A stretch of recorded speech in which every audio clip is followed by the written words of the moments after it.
My name is Lindsay Floyd. I'm 22, and this is the story of how my dad destroyed 8 years of his own reputation with 11 words and a vacation photo. I didn't have to do a thing. Before I get to that, you need to know who Craig Floyd is. Craig Floyd is not just my dad, he's a brand. He runs Apex Built Group, a construction and property development company out of Brisbane, 32 employees, projects across Queensland, a LinkedIn page with 94,000 followers, and a bio that reads, "Family man, builder of homes, builder of character." His Instagram is full of hard hat photos, charity builds, and family dinners. Comments like, "Role model, what a legend, your kids are so lucky." He has 3 kids. The photos show 2. I'm the third. My mum died when I was 11, breast cancer, 14 months to diagnosis to gone. 2 years later, Dad married Belle, met her at an industry dinner. She had 2 kids from before, Tess, who was 9, and Shannon, who was 7. I really tried. But somewhere between the wedding and the first Christmas, I became furniture. Still in the house, nobody's favourite chair. The family wall in the lounge, Belle arranged it in 2016. 19 frames, not one photo of me taken after Mum's funeral. I counted. I won the Hartley National Fellowship in March. Full ride, sports science and physiotherapy at the Australian Institute of Sport in Canberra, one of 6 recipients nationally, over 3,800 applicants. I called Dad from the car park outside the library where I worked weekends. He picked up on the 5th ring. "Lindsay, what is it?" "Dad, I got the Hartley, the full scholarship, everything's covered." He paused just long enough for it to mean something. "Right. Good timing, actually." I waited. "Your mum's insurance payout, the trust. I've had my eye on a trip for a while, Whitsundays, private resort. Now that your fees are sorted, the money frees up nicely." I heard Belle laugh at something in the background. Am I coming?" I asked. He paused just long enough for it to mean something. "It's a family trip, love. Just us. You've got Canberra to sort out anyway." Just us. 4 people. The family that fit the frame. I didn't say anything. I just stood in that car park, in the cold, holding a phone and a scholarship, thinking about how Mum left that money specifically for me. I'd found the letter once in a shoebox in the garage, her handwriting, for Lindsay's future, so she never has to rely on anyone. He hung up first. That was March 15th. On April 3rd, he posted the holiday photos. And in the caption, 11 words, he said out loud what he'd spent 8 years showing me quietly. I'll tell you what those words were in Chapter 2, but I'll tell you this now. Someone saw that post who was never supposed to, and that someone had 280,000 followers and no patience for what they read. Dad left for the Whitsundays on April 1st. I know because Ned, my stepbrother, Belle's kid from a previous relationship who'd moved in the year before, texted me a photo of the airport check-in queue. 4 people, carry-on luggage, matching travel pillows. He sent it with a thumbs-up emoji and nothing else. I was at work, Saturday morning shift at the sports centre, taping ankles for junior football before their 8 a.m. games. I put my phone face down and kept working. The post went live April 3rd, 6:47 p.m. Queensland time. My friend Mike showed it to me. He'd been following Dad's account for what he called quality control. It was a photo album, 43 images, reef snorkeling, sunset cocktails, a helicopter shot over the Whitsundays that probably cost more than my monthly rent, Craig, Belle, Tess, and Shannon, all of them sunburnt and smiling in the way people smile when they know someone's watching. The caption read, "Best trip we've ever done. No dead weight this time, just the people who matter. Grateful doesn't cover it. Hashtag Apex Family, hashtag Whitsundays, hashtag blessed. No dead weight this time." He typed that, read it back, and posted it to 94,000 people. "Lindsay," Mike's voice was careful, "you know that's about you, right?" I knew, I'd known since the car park phone call, but seeing it written down, published, shared, that was different. "Don't," I told Mike, "just leave it." I didn't comment, I didn't share it. I had 74 followers, he had 94,000. I knew how that fight ended. So I just watched. The likes climbed, 1,200, 1,800, 2,400. Comments flooding in from clients, subcontractors, people from his golf club. "Craig, you legend. Family goals. No dead weight equals no drama. Smart man. Apex built and Apex family, consistent excellence." That last one had 61 likes. I sat with it for a long time. Not angry, just tired in the specific way you get when something you already knew gets confirmed in public.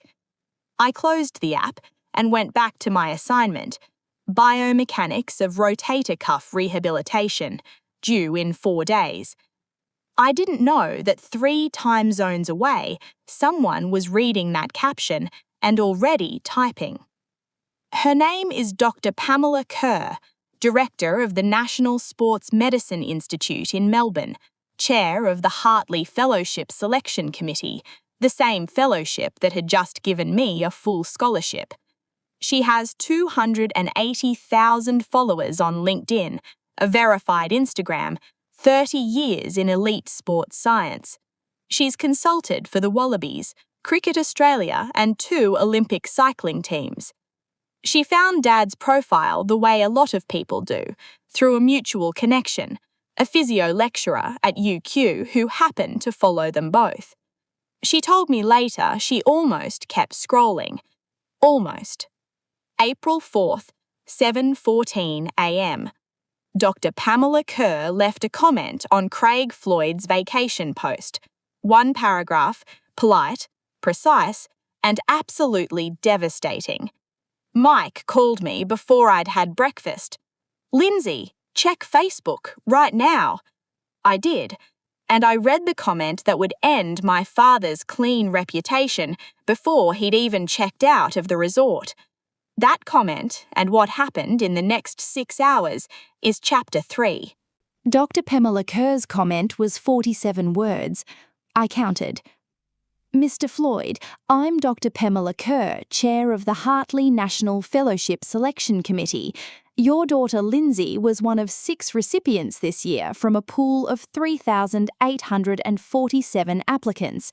Her work on injury prevention in adolescent athletes is already being referenced by our review panel. I'm curious about your caption. Is she the dead weight you're referring to? Genuinely asking." That was it. No exclamation marks, no insults, just a verified profile, 30 years of credentials, and 1 question she already knew the answer to. Within 20 minutes, 340 likes. Within an hour, 1,100 likes and 89 replies. Mike read them to me over the phone while I sat on my kitchen floor. Wait, his daughter got the Hartley Fellowship and he called her dead weight? I just Googled Lindsay Floyd AIS, she's on their website. He used his late wife's insurance payout on a holiday without his own kid. I've hired Apex Built twice, never again. That last one, Mike stopped reading after that one. The original post had peaked at 2,600 likes. By midday, it was at 1,400 and dropping. People were actively unliking it. Comments that had said family goals and legend were disappearing, deleted by the people who'd left them. New ones took their place. Family first, except one daughter, apparently. No dead weight means no drama. The drama is you, mate. Apex built, is this the culture you want representing your brand? A tradie forum in Queensland picked it up. 45,000 members. Someone posted the screenshot alongside the announcement. My name, my photo, the fellowship details, right next to Dad's caption. Side by side, no dead weight this time, and one of 6 recipients from 3,847 applicants. The contrast did the work. I didn't have to say a word. Dad saw it at 11 a.m. resort time, still in the Whitsundays, still on holiday. His response went up at 11:23 a.m. Dr. Kerr, appreciate reaching out. Dead weight was an inside joke about overpacking luggage. Lindsay knows I'm proud of her. This has been taken completely out of context. The internet read it. Inside joke about luggage. You said no dead weight this time, implying there was dead weight before. That's not a suitcase. Luggage doesn't drag the mood down. People do. You said both things. The delete button won't help you here, Craig. Screenshots exist. He deleted the reply. Then he tried to delete the original post. Too late. 400 screenshots already circulating. 3 separate Facebook groups sharing the thread. A construction industry page with 61,000 members posting it with the caption, "Is this the guy you want building your home?" You can't unring a bell, and you can't unpost the internet. Dad was about to learn both of those things at the same time. My phone rang at 2:30 p.m. Dad's number. I let it ring. It rang again at 2:34 p.m. I picked up on the third call. His voice was different, tight, controlled in the way people sound when they're trying not to sound panicked. "Lindsay, I need you to post something. Say it was a misunderstanding. Say we're close. Tag Dr. Kerr if you can. She needs to see we're fine." I didn't say anything for a moment. You want me to help fix this. You want us to get ahead of it. Dad, my voice stayed flat, calm. You haven't apologized to me, not once. You've apologized to your comments section. That's not the same thing. Silence. "Fix it yourself," I said, and I hung up. First time in my life I ended the call first. It felt exactly like I thought it would. What happened Monday morning when Dad walked into his own office? Dad flew home Sunday night. Monday, he walked into Apex Build at 8:50 a.m. wearing his best shirt. I know because Shannon texted me. She didn't explain why she was telling me, she just sent it. His business partner, Mike Renner, was already waiting. The meeting lasted 40 minutes. Apex Built had a code of conduct, page 12 of the partnership agreement. Directors are expected to conduct themselves in a manner that protects the company's reputation, including on personal social media where company affiliation is visible. Dad had co-founder Apex Built Group in his Instagram bio. The post had been shared over 2,800 times. 7 clients had emailed the company directly asking questions. Mike Renner didn't raise his voice. He didn't need to. Effective immediately, Dad was removed from client-facing work. No more site launches, no more industry events representing the company, no more LinkedIn posts tagged to Apex Built without approval. His profit share was reviewed. The numbers changed. He tried to argue it was a private matter. Mike's response was simple. You made it public, Craig. Now it's public consequences. The rest came slower, but it came. Dad lost 28,000 Instagram followers in 6 days. 2 project partners quietly didn't renew. A community housing charity he'd done pro bono work for removed his testimonial from their website. No announcement. It was just gone one morning. He called me again Thursday. Same request, dressed up differently.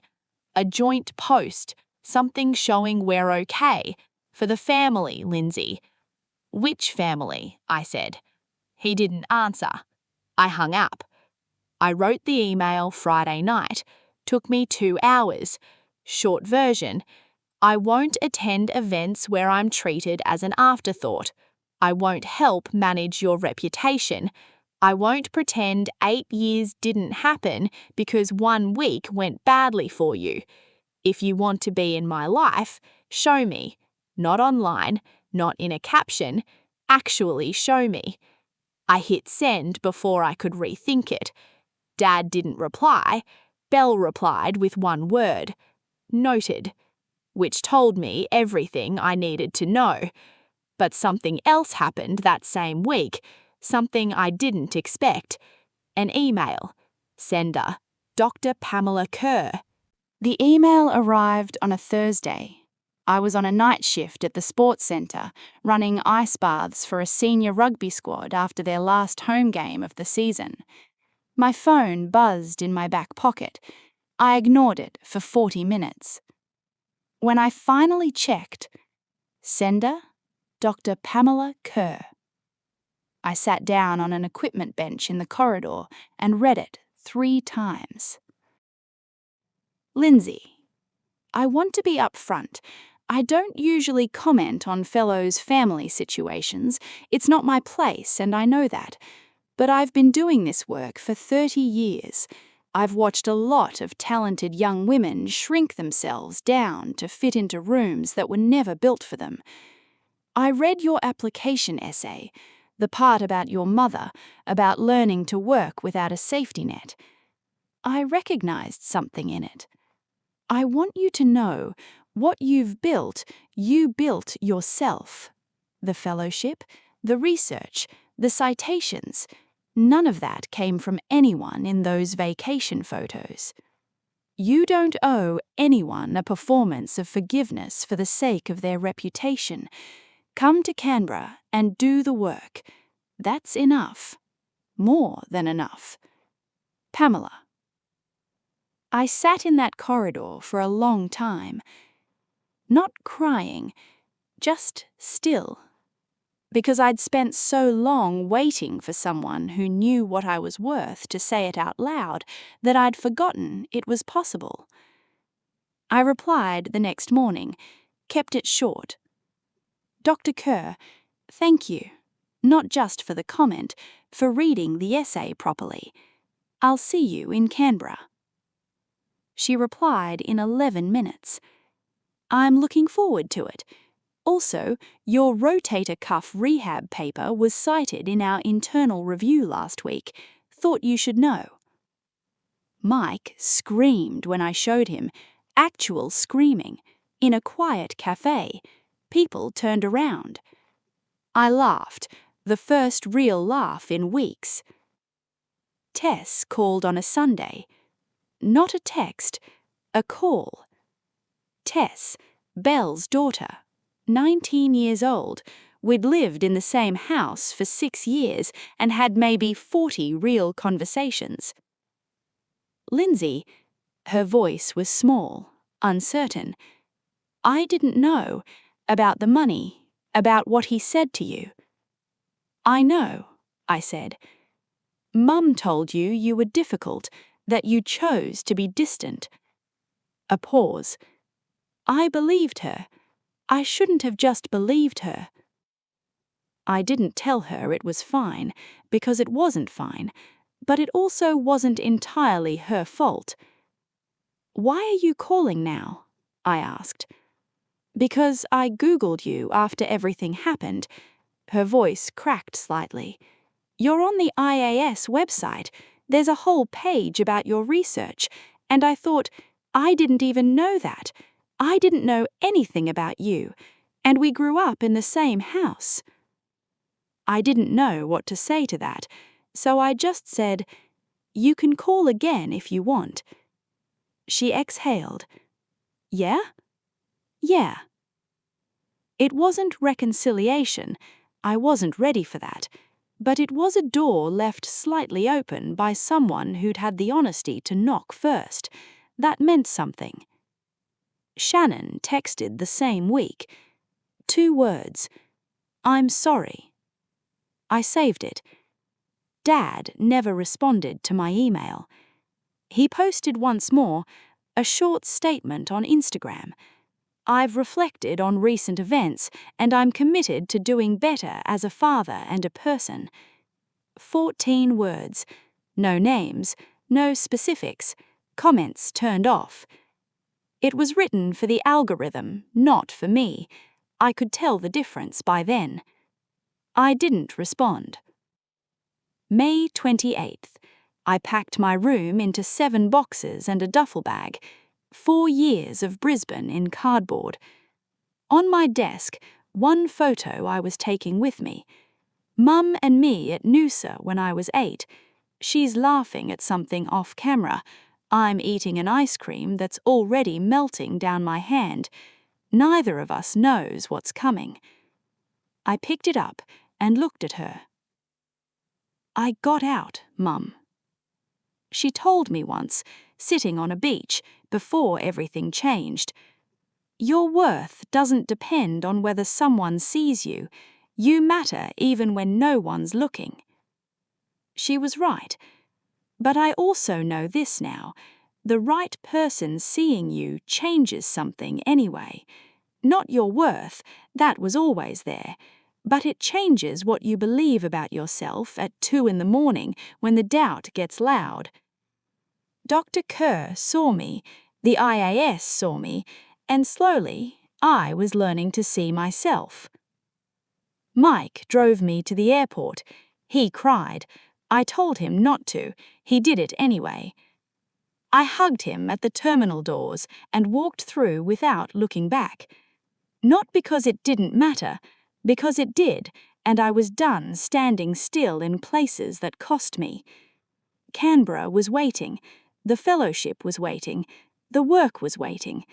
And for the first time in a long time, so was I. If anyone has ever called you dead weight, a burden, too much trouble, I want you to remember one thing. The people who couldn't see your value were never the ones qualified to measure it. Subscribe if this story sat with you. Drop a comment. Tell me who saw you when your own family wouldn't. Those people deserve to be named. I'll see you in the next one.